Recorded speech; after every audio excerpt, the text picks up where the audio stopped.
Welcome back to the slowest playthrough series on YouTube. Today we are gonna do Kaze 9, which is right over that cliff. Kaze 9 has again really cool music composed by .starmoney, specifically just for this level, made to fit. There are, I think, 2 or 3 versions he's made, and this one's the absolute best, I feel. Just listen to the intro of the song, it's so good.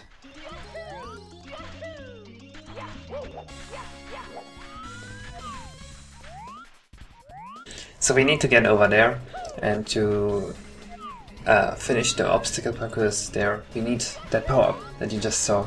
Maybe it was yellow and had brown stripes, and I guess, based on the theme of this level, you can already guess what it is. There's a little shortcut here, or at least I think it's a shortcut. It's a stupid trick I like to do anyway, so I will just do it in my playthrough too. The regular way was just getting over there, so we didn't really skip a lot. So this bee, she asked you like these questions. Are you still a larva because you don't have wings? She like, you know how humans anthropomorphize every animal in video games or stuff like that? And I thought it would be funny if the bee did that to you, but rather she pretends like she thinks you are a bee and gives you bee attributes. Just I like the irony in that, but I don't think many people understood. So, the bee guard right here, he went out of the way so we can get the mushroom. If we went there before, he would have stopped us and said we need permission from the king. We can't touch the water, so we have to go over here. These leaves don't sink if you have the bee mushroom. If you don't have the bee mushroom, they will sink. Now we just need to get over there. Yeah, if you hold A, you can just fly like that. I will explain the controls later. I think I kinda screwed up and skipped it here. You have to be careful with these jumps, because depth perception is it's a bitch. Like, it's really hard to tell how far something is away in Mario 64 sometimes, because the shades aren't quite there.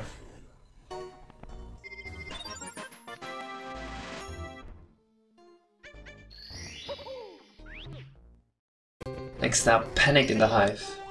See that guy? He's weaving his arms. He needs some help. So we will go there and give him that help. But first I wanna explain what the bee mushroom does. We don't really need it for this mission. I forgot it in the first mission. So yeah, that's how it looks. It has a stinger, it has wings that have 4 animation frames. If you hold A, you fly like that. But you need to be in the air for 8 frames before you can actually fly. That is so that you don't immediately start flying after a jump. There's a stupid trick you can do with this. Let's see. Exactly that. You can always cancel your ground pound with that, and that way gain height, because the ground pound gains height. There are some stupid shortcuts with that trick. It's supposed to look like an unintended mechanic, but I actually intended that because I thought it would be cool for the speedruns. I think only speedrunners found that, and casuals aren't bothered by it, so it's fine. So, I do that trick to get up there. It was a regular way. He asked me for help, because there are spiders that want to harm the lava. There, I showed a regular path. You can jump on these poles and then just go over there. I wanted to take the regular path too, but I screwed it up. Just give me a second to get back up. Using that stupid trick.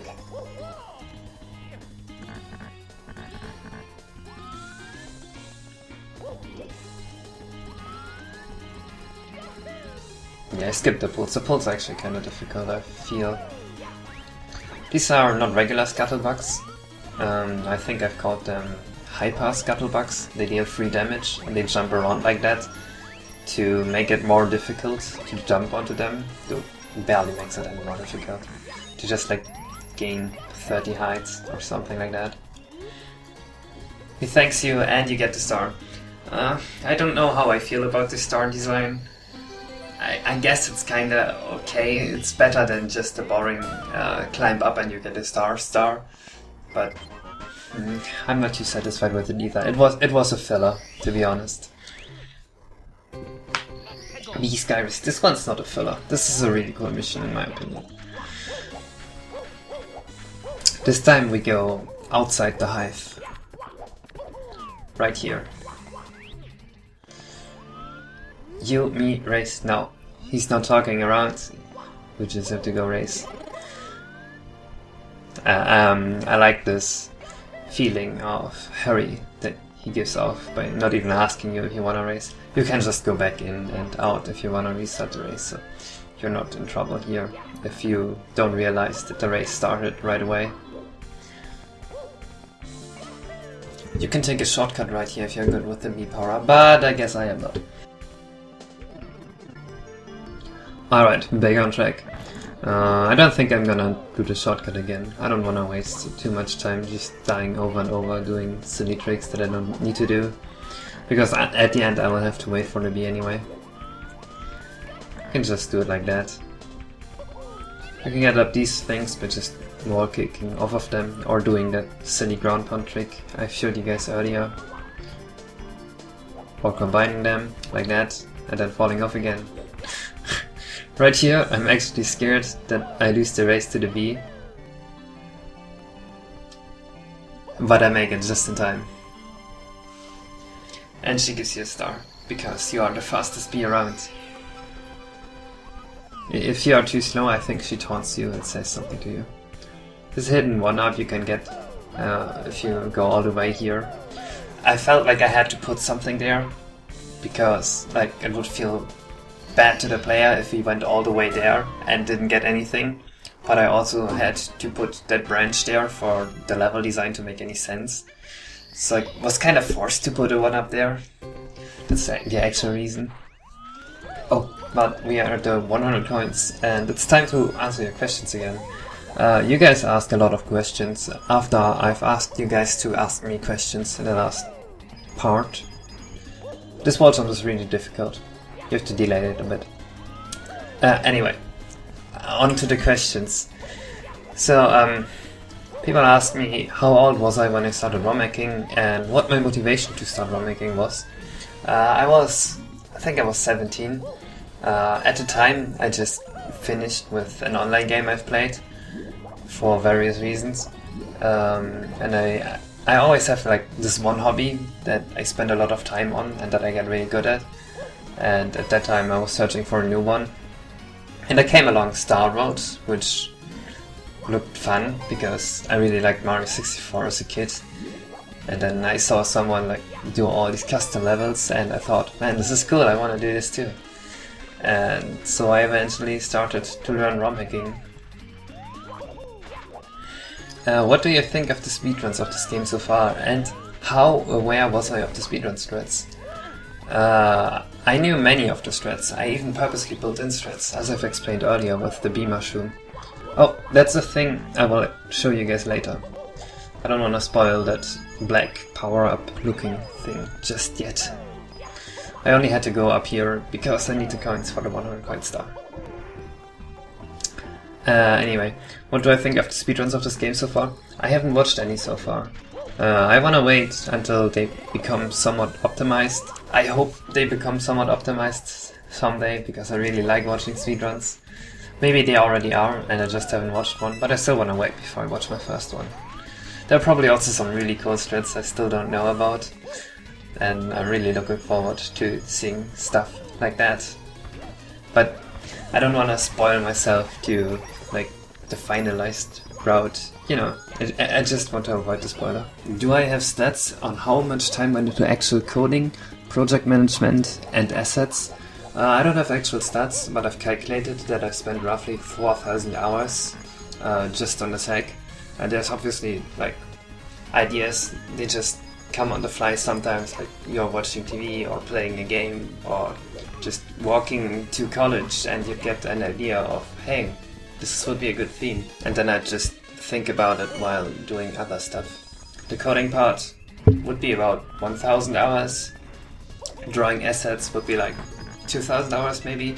Drawing took a lot of time because I often didn't know how to finish my drawing stuff. And the rest would then be the project management stuff. Though some time was also spent on just staring at my screen and thinking about what I want to do with this theme. Like there was a stream where I would just Google pictures of whales for 2 hours for course 11. Oh yeah, a lot of people also ask me, is it possible to, and then anything. The answer to that is usually just yes. I remember when I was streaming on Twitch, I used to have a bot that would ironically time out anyone who asks, is it possible to anything? And then just answer yes. Because, like, if you code, you can code basically anything, and the things you can't code, they are so arbitrary and weird that you'd never want them in the game anyway. Like, you'd have to actually know how to make something impossible to code to come up with something that you can't code. So if you ever have a question like that, usually you can just assume that yes, it is possible. Anyway, on to silver stars and spiders. Now I will show you that black power-up looking thing more closely. Good job jumping into the door, Mario. We go back up here, which is the entrance to the spider part of the hive. The story behind this is that actually the spiders have infiltrated the beehive, and the bee king is missing and they don't know where he is. Yeah, and as we saw in an earlier mission, the spiders attacked. Oh yeah, what I just showed there. With L you can spawn a string. You're kind of like Spider-Man. It's a spider power that you have right now. So this whole level theme is kind of spiders versus bees. A fight. A war. Though the bees are hopelessly losing. But you are there to save them. And you see what we are standing right there? On what we are standing right there? That looks a lot like the Bee King. Though that's kinda an Easter egg. No one's hinting that far. People have to assume that that is the Bee King. I haven't seen many people realizing, oh shit, that's actually the dead king that people were wondering about. That's all you had to do for the star. That's a pretty easy star if you get along with the spider power-up well. If you have a bit of trouble using it, then maybe... I mean, it takes some getting used to because the strings are spawns inside of you and it's a very new mechanic. This star. So many people were telling me about this star and saying it was way too hard. And I said, it's easy if you know how to beat it. And there's a bee telling you how to beat it right next to the queen. And people wouldn't believe me that I would just beat this first try. So let's see if I can actually beat it first try. Admittedly, it's a bit difficult and very punishing, and you can't really make a lot of mistakes, because the spider boss, it can one-shot you. If you screw up big time. So what it does, if you get close and jump, it does that attack. And if you get close to its mouth, let's see if I can do that. I'm a bit scared, because it deals a lot of damage. Yes, it does that. And then goes back a bit. So my tactic for beating this was first not that. That's what many people tried. My tactic for beating this is jumping on that cross and then ground pounding it. And then you deal 1 damage to it. You need to deal 3 damage to it to kill it. Trying it again, I missed it. I slid off and into its mouth. Anyway, there are 8 coins, so I have technically 14 health. That was just a bit too late. You see, it's kind of punishing, and every time you miss it you take like 2 or 3 damage. If you fall really badly you can take 4 damage, that's why I'm always healing up again. Is that it? Nope. 7 more health means I can screw up 2 more times.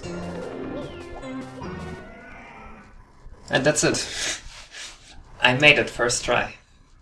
As I told you guys, I'm proud of myself. There's actually a glitch with the spider.